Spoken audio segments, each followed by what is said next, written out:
30 years na. Masyado nang malayo yung pagitan. At ako na ni St. Peter ito'y July 25, 1995. A news you should not forget. May isang nga balita nga hanyo kumang malipatan. O, ba't niya sinabi niyong hanyo kumang malipatan? Kasi sabihin, it will really happen. And I'll come for more ko na. Ado pa'y tibagat kada kayo, kastamit tagay sa Santos, umay damit lagta. Tapos inikan na ti title na The Final Judgment Has to Come. Kuna na. Siyempre, anong mangigday ito tigigay ta tao, di ka maawatan. Siyempre, pag sa mong judgment, end of the world, di ba? Pero actually, it's really happening na. Hindi na tayo ni Master John, July 26, 2019, kuna ni Jesus ito'y message na. Kuna na, the passing of John is the start of end of the world. Noong una hindi namin maintindihan. Hindi mo na kami nga maawatan. Tata maawatan din. Kasi manipod idinatay ni Master sumbrik ti COVID. And it was at 3 years. Diba, nana? Ado na tayo, naawanan ti trabaho da. Hindi na nabalik yun dati. Marami nang hindi nakabalik sa trabaho. Marami nang hindi nakabalik sa abroad. At yan, nakasulat dito. Nana, ito, mensahe ni Santo Niño. Ito, mensahe ni Saint Peter. Ito, mensahe ni San Jose. Ito, mensahe ni Genoa. Pero hindi ko lahat babasahin sa inyo kasi baka ang mangyari dito na tayo maghapunan, dito na rin tayo matutulog. Ngayon, sabi ni Saint Peter, basahin nyo na sa lahat. Babasahin ko na po. July 25, 1995. The final judgment has to come. So, nag-start po yung 2019, idinatay ni Master, sumbrik 3 years na COVID, no? That is 2013 to 2023. So, that is the first 10 years. Kunan manin ni Santo Niño, ajay second years nga 10 years, ti umay nga didigra, aga po iti langit, yung pagbagsak na ng mga asteroid. Yun na, magbabagsakan. Kuna na. Ngayon uli namin naiintindihan, di pa sabi ni Jesus dito? Recall the old messages and the burned messages. Along the praises, you will understand the life of the mystery. Nung nagpipreach ako sa inyo kahapon, doon na pumasok sa utak ko. Ba't niya sinabi na the digram of my will come from heaven? It is already the application of the message again before by Saint Joseph that you must put a 3 meters long white painted cross. Nakasango iti north ken nakasango iti south. Nabayag daydayen na. Matagal na yung use it. Ngayon it will be applied. The mystery will be applied. Tapos, that is 2023 to 2033. Sakop na tayo kasi 2024 na ngayon. Hintayin natin ang paglapit ng 2033. Hopefully, wag naman. Kasi kung ni Santo Niño, if an asteroid will bump the Earth, it is equal to the size of 14 countries. Abot na. Abot. Nga maaramid.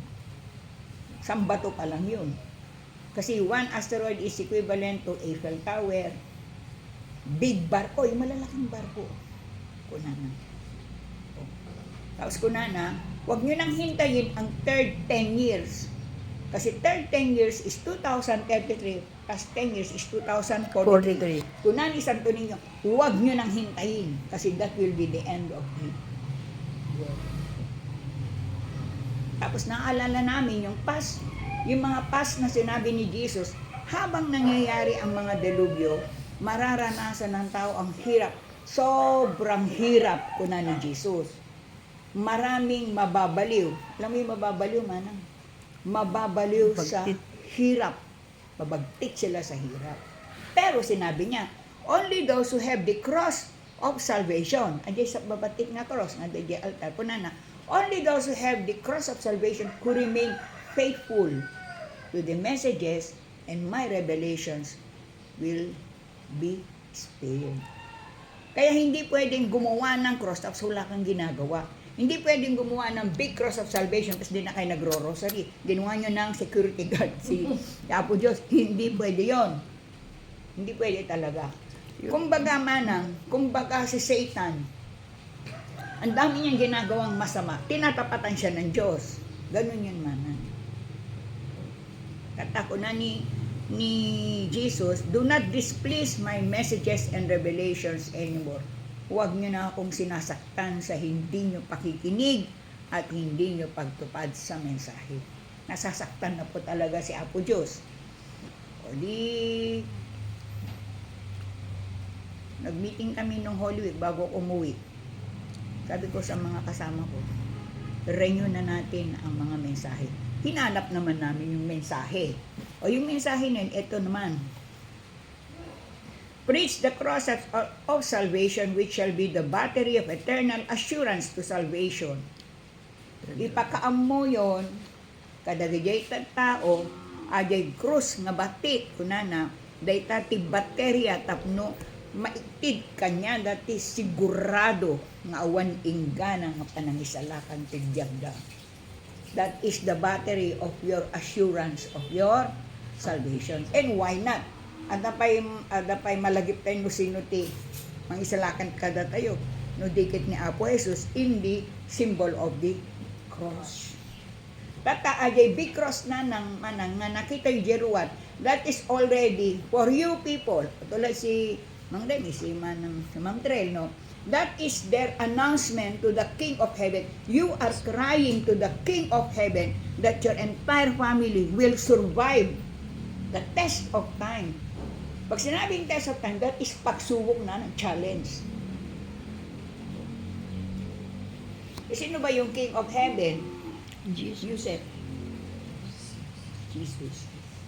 Kaya isang tingin lang ni Jesus, alam mo nung nangyayaring bagyong Krising, hindi man ako kinakabahan.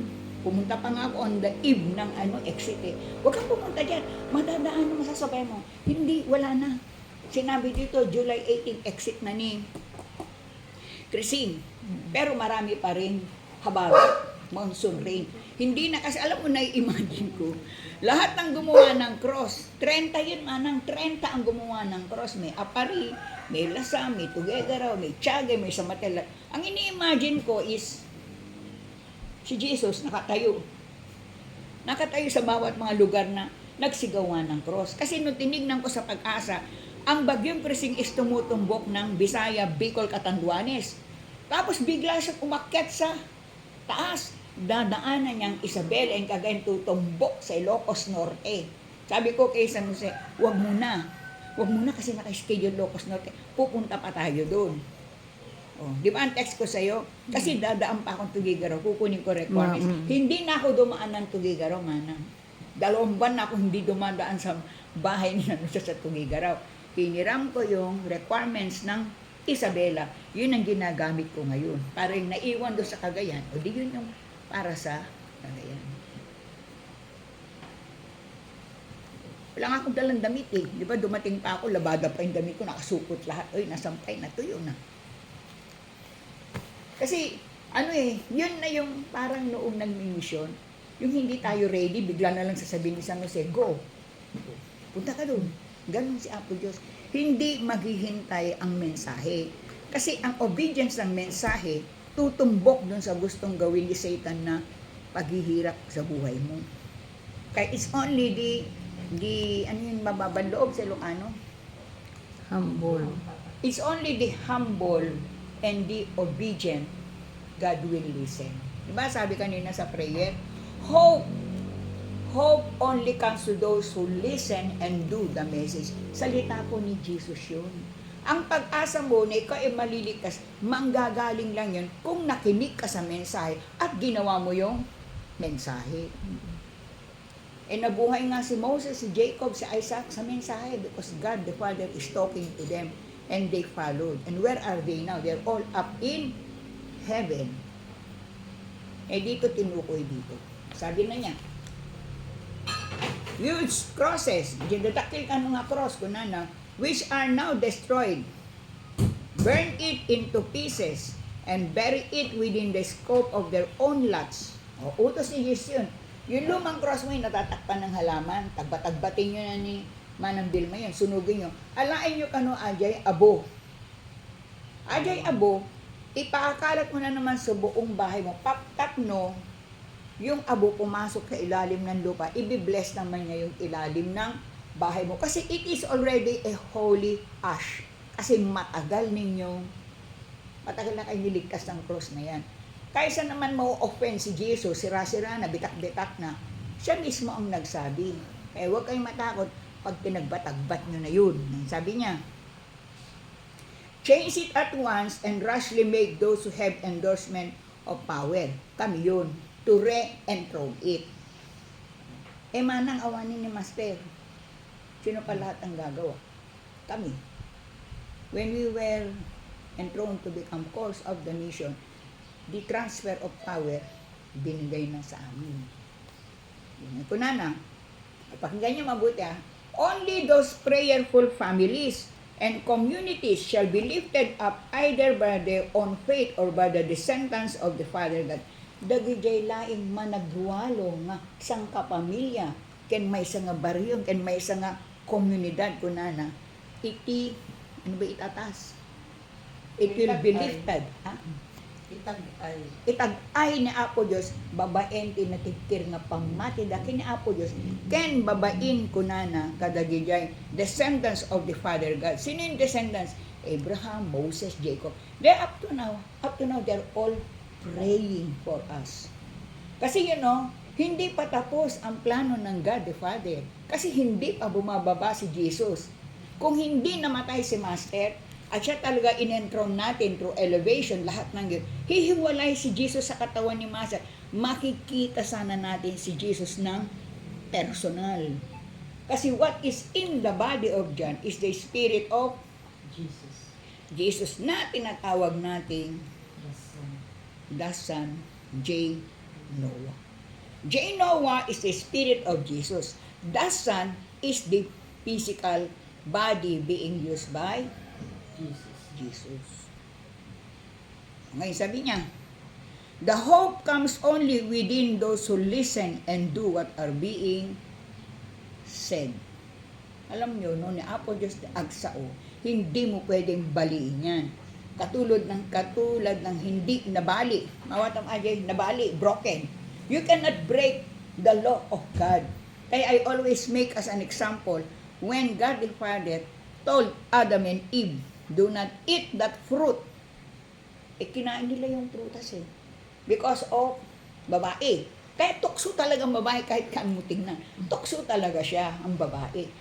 Pero, nagbigay naman ng isa pang babae na magliligtas. Sino yon?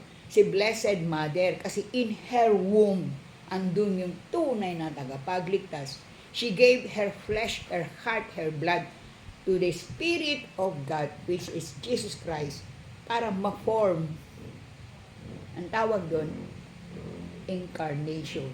Kaya merong litany ng Mahal na Birhen ng sinabi, tabernacle of the incarnate God. Naging tao yung Espiritong Diyos dahil sa Mahal na Birhen, kaya hindi pwedeng hindi binibigyan ng respeto at paggalang at paniniwala din ng Mahal na Birhen. Sabi niya dito, again I say unto you, do as I wish and I shall take care of the rest. Ulit-ulit yun man, ibagbagan niya po sa aramidin yun, kaya po siya doon, makamot at biyag mo. Pinag-usapan ka na nga namin isang araw, sabi ko, kamag-anak mo ba Remy si Joseph? Ba't noon hindi namin nakikita? Hindi, mother, ganito ang naging dahilan. Meron yun na siya, may kamag-anak, tapos kamang na ituin, ba ganun-ganun. Then nag-recruit sa kanya si Jesus si San Jose, Blessed Mother. Kasi, why are you interested sa prayers? See? Holy Family ang nag-recruit sa'yo. Dinala ka niya talaga dito. Maraming ways and means ang God how to save people in His own way. Sabi niya na, pahingin mo ako sample ng cross. Mahirap mag-imagine.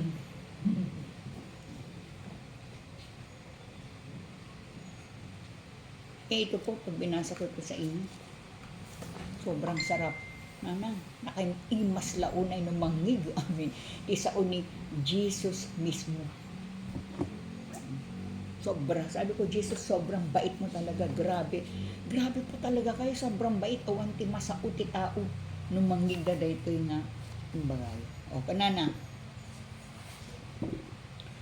This is the cross of salvation, manang, di ba? Kunani ito ni Saint Joseph. The greenish color is a road sender of all possible saving graces to all who cry for help and salvation. Maliban doon sa color ito ng damit ni San Jose. When you are praying pala, before your cross of salvation with your 3 white candles lighted, all the angels in heaven are going down, bringing the answered petitions for your problem. Dito lahat sila bumababa. Kasi, kung meron lang kayong power, kung ni Master Dick, alam mo, Tiris, kung meron lang kayong power, hindi ganyan ang itsura ng cross of salvation. Sabi niya, kung may power lang kayo, bakit po, Master?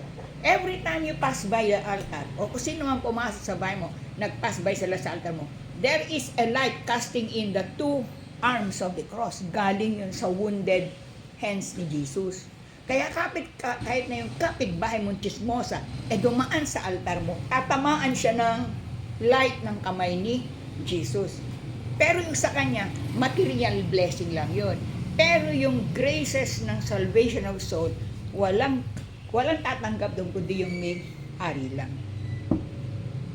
Kaya when you are praying and you're saying all your prayers and petitions to God, the angels are coming down with the graces of answered petition. O, sabi niya doon. Ngayon sabi niya, the sight of the yellow ribbon is a road of all the saints and the angels flying and traveling with their lighted candles and trumpets to show the road to survival. Kaya hindi hindi ka nagdadasal sa harap ng cross mo. Kasi habang nagro-rosary ka uli, dito naman bumababa yung mga anghel yung mga sasantos na may dalang lighted candles para ituron na ti puso mo, ti panunot mo, mailasat mo amin, alam mong malalaman mo kung anong mga dapat mong gawin in your decision making, in your times of stress, in your times of your problem. The angels will give you the graces of light. Kaya pala sabi ni Jesus, do not forget to light your mysterious fire. Sabi ni San Jose, light the world, di ba? Ang sabi naman ni Jesus, mysterious fire. Ang sabi naman ni St. Peter, it is no longer a product of the hand. It is already the Spirit of the Holy that is within the fire of the candle. That's why when you are praying, I am one among those spirits praying with you. Pero hindi natin alam yun. Pag nagdasal pala tayo, alam lang natin petition natin, alam natin sa Latin. Katabi ka palang mga sasanto, katabi ka palang mga anghel. Oh. Kaya pag nagdasal kayo, hindi na kayo nag-iisa. Marami pala kayo. So naman, mabuting ka nang magmay-mesa at lalo. Hindi naman yun. Singit yun. Singit ng David interference. Dinidisturb niya ang meditation mo sa God. Pinapaisip niya ang problema mo para hindi ka makapagdasal ng concentrate. O yun. And these are all graces coming from Jesus. Malagi to idi, your first time you made the cross of salvation, anong sabi ni San Jose? Murmur all your petitions. I am at your side. I will answer all your needs. It will be good for your soul and it's the will of God. Diyan na ako. Pero the first gift St. Joseph gave nung pinukpok niya ang cross niyang panahumpay ni Mother Sila is the forgiveness of your sin. Binura niya lahat yun, Joseph. O, ilang taong ka na ba sa misyon? 10 years. Hindi. 3 years, mother siguro. Ah? 3 years, mamaya. Mga 3 years. O, meron mo nung nakilala mo, siya, nagpupukpok ka ng cross, hindi mo alam, ang isa sa thanksgiving na sa'yo ni San Jose. Amin nga basbasan mo, binura niya lahat yan. Because why? Because you accept the Lord Jesus. Accepting the Lord Jesus is the only key, manang, for you to enjoy your survival and salvation. Kaya you are very lucky.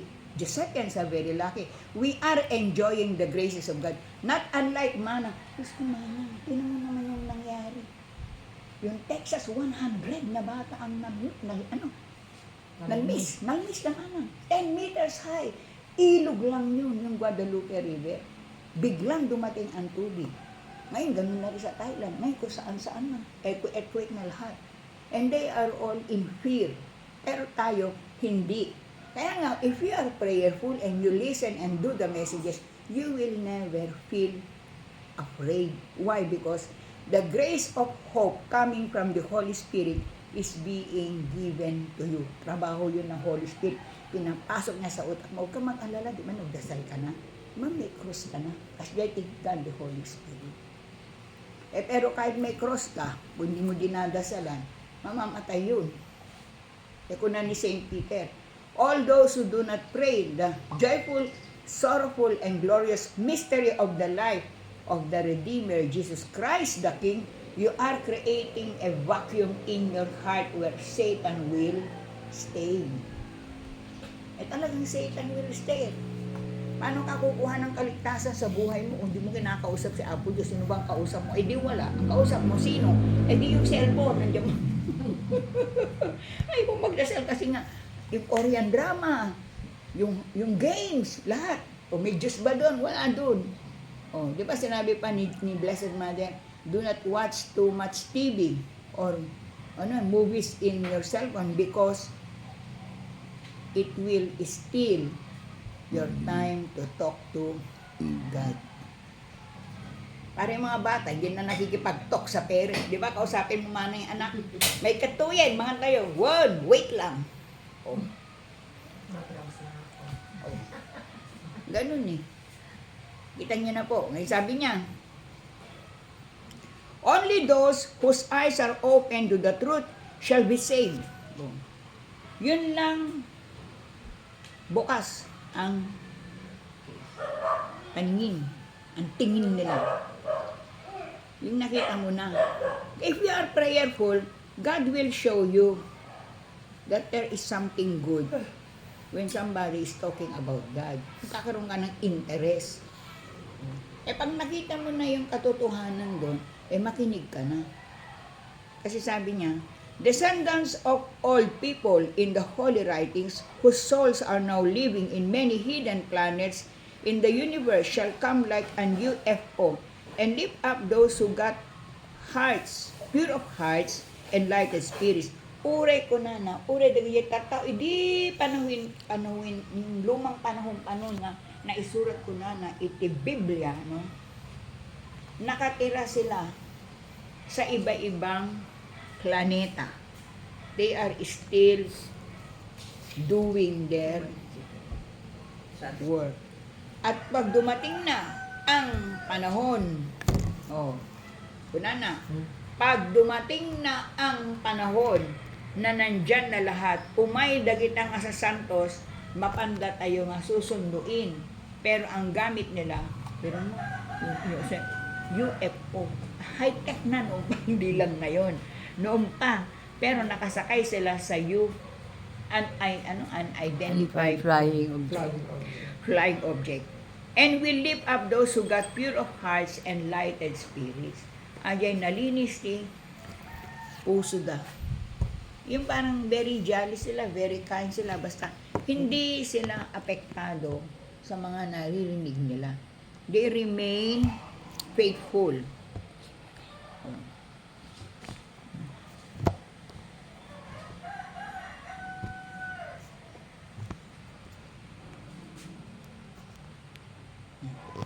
May information ba tayo? Bigay mo nga kay Yus. Bigay mo sa kanya para gawin nga. Sabi niya, ito naman, nanang, anya ti mapasama kadagayay tao kahandamin ag dingdingig. Okay, dumingdingin yun na ako. Sabi niya,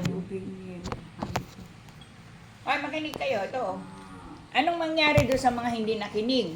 Yung mga ay magdasal, ay gumawa ng mga mensahe. Sabi niya, those who along the way of salvation unites, miscarry themselves, and allow the devil and the black possessor rule them, shall never find the stairways of the old descendants chosen by God. Yung mga matigas ang ulo, yung mga ayong makinig sa mensahe, yung mga nakinig ng mensahe pero nakibit balikat lang. Ayaw nilang mga sumunod. Kung nandito ni San Jose, impalubos da, dagijay biyag da, nga makontrol iti demonyo and the black possessor. Alam niyo ba ibig sabihin, manang magkaiba ang Satan, iba din ang devil, iba din ang black possessor. Matindi ang black possessor kasi ipapa-feel nga sa'yo kasla pudno ken okay dayjay aramidin mo. Pero actually, it's not okay kasi tumira na siya sa'yo eh. Kung may power lang, sabi ni Master noon, na makakita ka ng isang follower na black possessor, you will see them in a black na manipis na tela. Nakabalot na sa kanila. Parang katulad nung, nga naniniwala ka nga sa God, pero hindi ka nagdasal, hindi ka naman nagsisimba, hindi ka naman gumagawang mabuti, pero naniniwala kang ada po Diyos.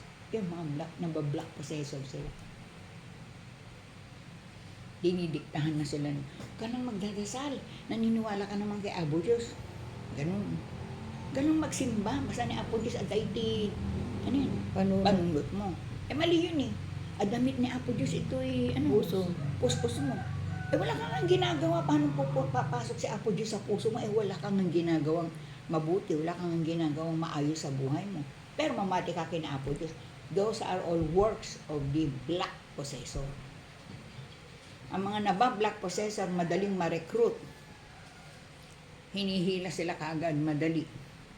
And they will go against the, yung pudno nga pamati. Ngayon, pag nakita lahat yun, sabi niya, they will never find the stairways of the old descendants. Hindi nila makikita yung hagdanan kung saan dumadaan yung mga taong banal ng unang panahon. Ewan ko kung ginawa yon sa Ilocos noon na nagkakaroon ng, ano tawag doon? Yung jeep sasakyan natin. Convoy tayo noon. Tapos pumupunta tayo sa mga simba-simbahan. Ewan ko kung ginawa dito sa Ilocos. Kasi sa Cagayan ginawa. Nung ginawa ni Master yun sa Cagayan, ang dami niyang mga in-order na mga hagdanan. Ito pala yun. Pero ang alam ko, meron. Pinalagay pa nga yung mga hagdanan sa mga tabernakel. Those are all signs pala. Signs of Yung pag-akit sa langit. Si Jacob na naginip, di ba? Nakita niya yung hagdanan sa langit, akit panawag ang mga angels, akit panawag ang mga santo. Nasa Bible yun. Ang sabi ni Saint Joseph dito, but they shall be swallowed by another look-alike UFO, things long prepared by Satan. Dagayay hanga na mati, hanga naghanda nga inaramid, pulos, dagayay bagbaga ni Apo Diyos, handa hindi sila nakinig, sabi niya. Lahat sila, lulunukin sila ng look-alike na UFO. Long prepared by Satan, matagal nang prepared by Satan. Wala pa nga pala tayo noon, nakaprepare na sila. Gagayahin pa ni Satan yung UFO na sasakyan ng mga holy saints para sunduin naman yung may mga pure of heart and lighted spirits. Nangyayari lahat yun. Di ba ang ginaawan na aeroplano mother, nang bidambutot na panuna, palagay na inalat UFO. The whole airplane, all Wala. Yung sa na triangle yun, yung dumaan yung aeroplano, biglang nawala. Ganon. Dumaan yung barko, biglang nawala. Hinigop sila ng triangle. May nagtangka na makapunta sa triangle, hindi na rin sila bumalik. Mga scientists yun. O, ito na. Amawatan niya, nanang. No kasano, ti importansya ti may nga krus. Kahit kunapay ni Saint Joseph, ibagay yung kalagay tattao nga the cross of salvation is the 8th sacrament. Kasi there are 7 sacraments of the church. Ano yung una? Baptism. Ano? Confirmation. Ano pa? Sacrament of matrimony. Sacrament of holy order. Sacrament of extreme extreme unction. action. Ano pa yung dalawa? Penance. Penance. Ano pa yung isa? Basta, ito. Ngayon, walo na yun. Matrimony. Meron na yun. Confession. Confession. Ngayon, yung ikawalo, pinapasabi na ni San Jose sa lahat na the cross of salvation is the 8th sacrament. Bakit hindi? Si Jesus yan kaligtasan ng tao yan Para yan yung monstrance na merong hostya sa gitna. The Holy Eucharist is also one of these sacraments. Pag sinabing sacrament, yun ay isang institution na it was given by Jesus. Kaya for example, nabinyagan ka ng Katoliko, nakapag-asawa ka ng Iglesia ni Cristo, di bibinyagan ka niya ng Iglesia ni Cristo. O nakapag-asawa ka ng born again, di bibinyagan ka ng born again. Nakapag-asawa ka ng iba-ibang reliyon, di binyagan ka doon. Akala nung taong nabinyagan ng Katoliko, burado yun. It will never be erased kasi it was given by Jesus. Sakramento yun. Not unless nag-reject talaga siya, talaga ayaw niya nang maniwala sa mga sasantos, ganun-ganun, mawawala yung grace of the 7 sacraments of the church. Kasi kaya binigay ni Jesus ang 7 sacraments of the church, matrimony, binyag, etc. It is, parang ang tawag yun, it is a vitamin that will maintain the nourishment of your faith and your soul, given by the Lord, yun. At saka sinabi ni Saint Joseph Manang, numatay kayon, kunana, mapan ko kayo nga sunduin. Sunduin, Manang. Susunduin tayo. Sinong susundo? Siya ang San Jose. Kaya nga patron siya ng magandang kamatayan. Kaya nga pinapalagay ni San Jose, pag namatay isang tao, kunwari ako namatay na ako, nakalagay na ako sa ataol, ilalagay yung cross ko sa kanang kamay kasi susunduin ako ni San Jose. Pero kung na ni San Jose, not all who make the cross of salvation will be saved. Hindi lahat ng gumawa ng cross ay maliligtas kasi hindi naman sila gumawa. Sumunod. Hindi naman sila sumunod. And kung napay ni Saint Joseph, the cross of salvation will be your passes in heaven. Tingnan mo. Joseph, may passes ka na sa langit. Kaya ganun. Di ba, nanaginip, Mother, sabi mo kahapon, nakadala-dala sila ng krus. Pero adult bumabang. Adult bumabang nga nakadala ti krus siguro, handa nga nakastrip. Kasi, naginip siya. Pupunta rin siya sa West. Master, naginip po ako. Hindi ko po maawatan. Noon niya, dahil ito yung dreams ko. Umaakyat sila kanya sa hagdanan. Dala nila ang cross nila.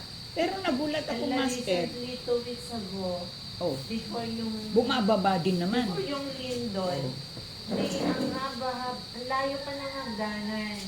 Puti, papuntang pag-anon. Puti lahat yung hagdanan, pero... Dream mo yan? Hindi, isang iglap lang, naigip lang ako ng tanghali. Kaya ganun, Tapos katindi. pero may paakyat na babae, ganito ang buhok. Pero malayo pa. Sabi niya, malayo pa na. Kaya ganun. Ngayon, sabi ni Master, yung umaakyat, nagdire-diretso, yun yung mga nakasunod, sabi ni Master doon sa palot. Yung mga nakita mong bumababa, sinundan mo ba? Sabi ni Master. Sinundan ko po, Master. Kung saan nagpunta? Pababa na hagdanan. Hindi ko na tinuloy, Master. Bakit? Masyado nang madilim. Ayun na yun. Papunta na yun sa abyss of hell. Madilim na. Ayun naman isa. Yung nga, sabi kong pamangkin ni Miss Henry. Sinunog niya lahat ang cross niya. Kasi nakulang yan. Nagamod yung kamag-anak ni Miss Henry. O nung binurol na, Nung binurol na, sumanib yung espiritu nung namatay. Alam mo sabi niya, Subriyo, dagijay cross. Subriyo, grabe kayo sa bali. Subriyo, apay. Hanak maka. Saklang. Ano yun? Saklang. Hanak Nakasalat. makasaklang. Basta hindi ako mapakali. Ang init-init dito sa kinalalagyan ko, puro apoy. Oh.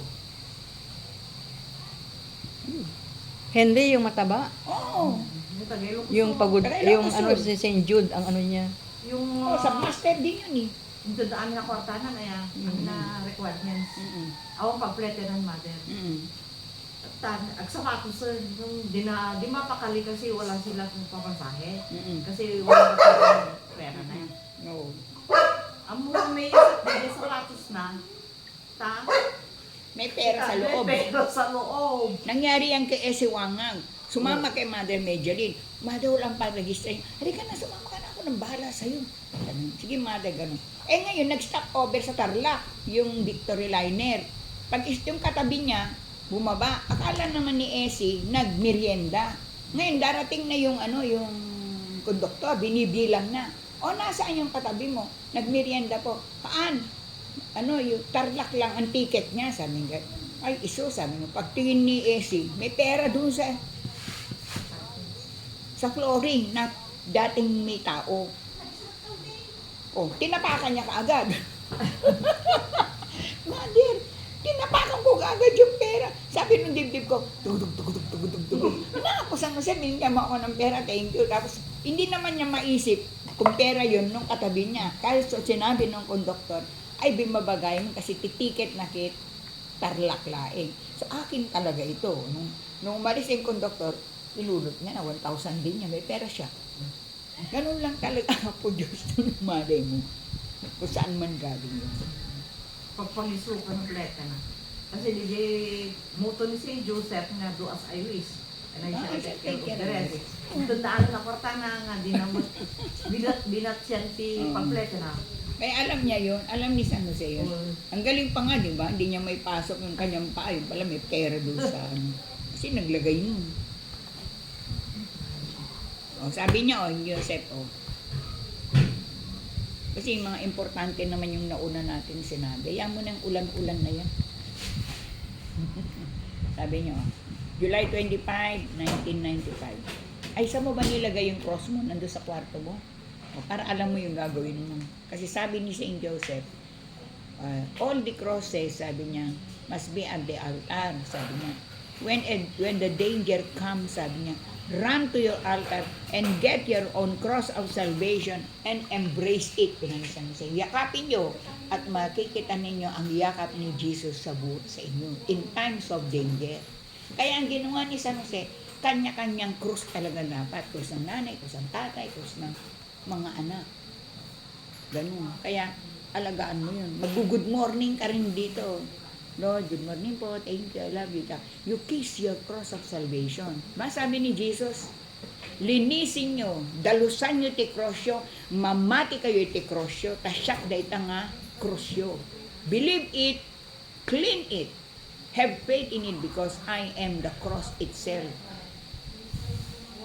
Kaya kailangan ninyong, tawag doon, alagaan ang krosyo. Kasi kayo yan. Kunana, manang, ito na Di ba? Agin-ginid. Kahit saan, naging-ginid na. July 25, 1995. An angel came, not only one but three, like the way they appear in the two sin cities, the Sodom and Gomorrah. Gabi ng July 25, nagparang titalong anghel kini Master Jan nung buhay pa si Master. Nagparang titalong angel kini Master Jan, kadwada ni Saint Michael the Archangel. Ket kuna dito ni Saint Peter, dahito nga tatlong anghel, isu damit ti imay ijay Sodom and Gomorrah. Idi.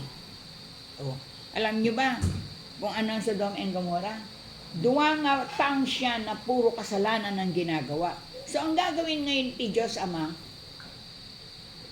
burahin na sila. Burahin na. Ang ginawa ng God the Father, binulag niya lahat, nabulsik lahat yung mga taga Sodom and Gomorrah. Kasi kailangan niyang ibulsikin lahat yun eh.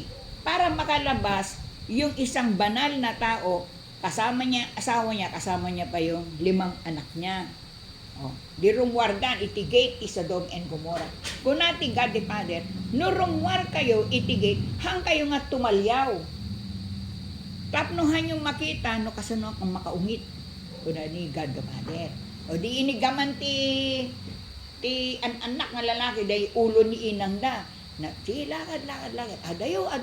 Kuna ni, dagay anak na, natang, adayo tayo mitten.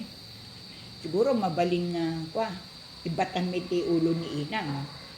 Sige, sabi naman ng tatay. Kaso nung inibatan ng ulo yung nani nila, sabay naman, timalyaw adya, inang da. O insigida, nagbalin nga asin. Yung nanay nila, yun yung tinatawag sa Saudi na the Dead Sea. Walang pwedeng mabuhay dun, walang isda. Pero punong-puno ng asin, maalat. Yun yung asawa ni Lot. Tibik-tik ang buti.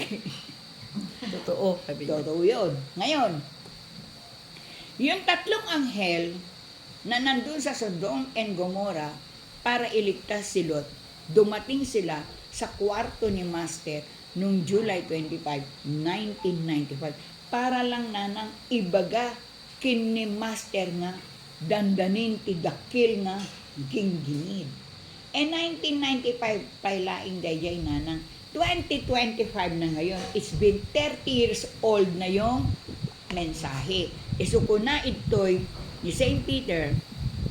When a light before and after the Michael the Archangel personally appeared to the medium of St. Joseph, the one man in the Far East, kakaiso na nga napili nga tao, ajay ni Master John, to save the whole world from the hands and claws of the power of Satan. Kaya lang sayang nanang, natay ni Master John. Diba sabi, cardiac arrest, kunwari lang yun. Kasi dati pa lang, wala nang isang mata si Master, wala nang kalahati ng puso niya, sira na lahat ang laman loob, pero buhay siya. Kasi nga, he was born dead, binubuhay lang siya ng mga misteryo ng mensahe na sinusunod ng tao noon. Hindi na sumusunod ni Jose. Wala nang gustong sumunod. Kaya kung na San Jose, babawiin ko yung binigay kong tao sa inyo, makamukay ti biyagyo. O kaya tayo ngayon, eto tayo ngayon, makaampo tayo ti biyag tayo. And all we can do now is to Pray. to pray and to tell the people to make the cross of salvation. Para matuwa naman ang langit na gusto pa rin natin masave ang mundo by telling the people who is Master John. Kunana, my name is known to all. I am Peter. Kunana, amo yung tinagan po kuna ni San Pedro. Siyak ni San Pedro. Kunana, listen, just listen first to me and some other chosen as among the disciples of the Lord Jesus Christ will send their own revelation. No one believe. Pakinggan niyo mabuti manang. Para nagginginid, di kayo agtaray-taray. Ginginid din sa katatakbo. Ito, tandaan ito, wala kayong tatakbuhan kundi altar lang. Altar lang and get your own cross. O kung malakas pa loob ninyo, disindihan ninyo yung 3 kandila and pray the rosary. Kasi nangyari yan nung pumunta ang Mount Pinatubo eh. Galing ako ng Bataan. Maasim na yung amoy ng yung rock, yung yung ano ng lahar. Wala akong masakyan pagdating ko ng San Fernando. Tapos sabi ko, paano ako uwi? Natatakbuhan lahat ang tao. Nakakita ko ng jeep sa raw, nakahindo doon, nakita ko na lalaki. Binuhat na lalaki yung kabang bigas ng galing ng Bataan. Nilagay niya sa, hinila niya ako, tinulak niya ako sa loob ng jeep sa raw. Hindi ko maalam, ba't naman hindi ako nakasakay ako. Tapos bigla niya akong binaba sa Marlboro. Doon sa Marlboro.